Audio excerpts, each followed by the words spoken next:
Some loneliness appears only when people are around, not in silence, not in isolation, but in conversation, in rooms filled with voices, with laughter, with shared attention. You sit there. You participate. You respond when expected. Nothing is wrong. Nothing is missing. And yet, something doesn't connect. You feel present, but not included. Seen, but not met. The words move around you, but not through you. You understand the conversation. You even enjoy parts of it. But there is no grip, no anchor. You smile at the right moments. You nod at the right cues. Inside, you feel slightly transparent. Not ignored, just untouched. This kind of loneliness is confusing because it contradicts logic. You are not alone. You are not excluded. And still, you feel separate. As if connection is happening near you, but not with you.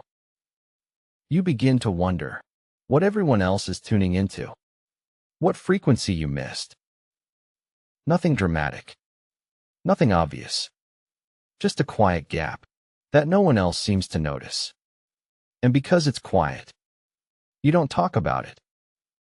You assume the issue must be internal, something subtle, something that doesn't have words yet.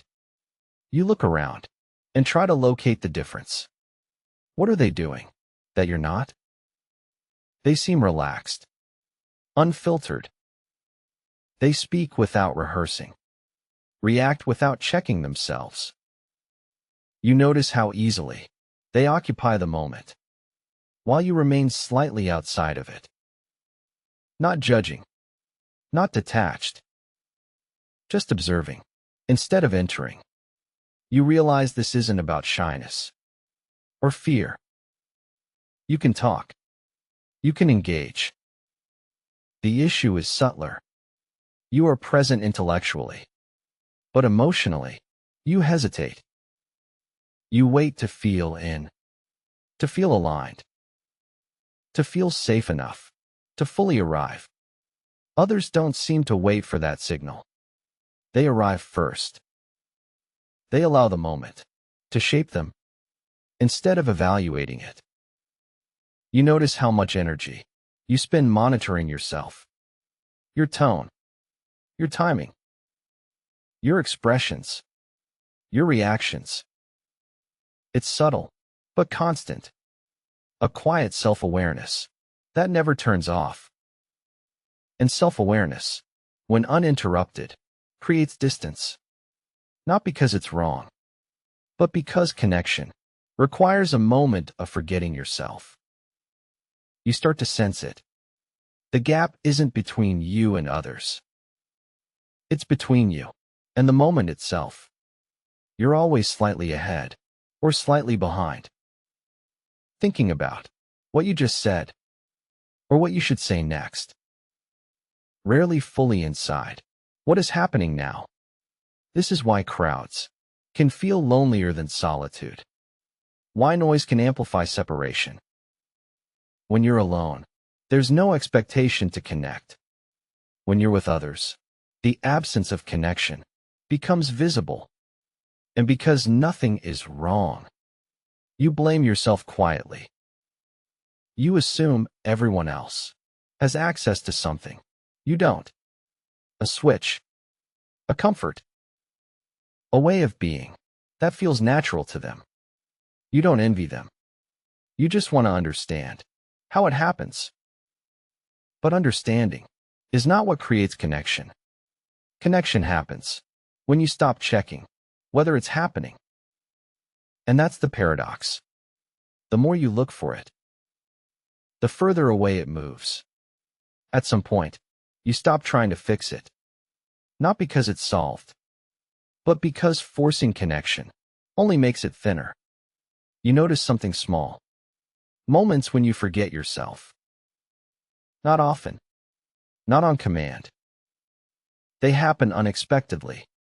When you laugh without checking how it sounds. When you respond, before thinking if it's appropriate. When your attention leans outward, instead of folding back onto you. In those moments, the distance disappears. Not completely, not forever, but enough to notice the difference. Connection doesn't arrive as a feeling. It arrives as absence. The absence of monitoring. The absence of evaluation. The absence of the question, am I in this? You realize then that nothing was missing. Nothing was broken. You weren't excluded. You were present, with the volume turned down. Your awareness, once your strength, had been set too high. It kept you safe. It also kept you separate. You begin to experiment gently, not with confidence, with permission. Permission to speak, without polishing. To respond, without rehearsing. To let moments pass, without extracting meaning. This doesn't turn you into someone else. It doesn't erase who you are. It simply lets you arrive sooner. You're still thoughtful, still observant. But not every thought needs to stand between you and the moment. Gradually, being with people feels less like performing, less like translation, more like sharing space. You notice that connection is not something you achieve. It's something that happens when you stop protecting it. The loneliness doesn't vanish. It softens. It becomes quieter, less personal. No longer a verdict about who you are. Just a signal, a reminder to return to what is happening. And when you do, even briefly, you realize something important. You were never unreachable. You were just a moment away from yourself.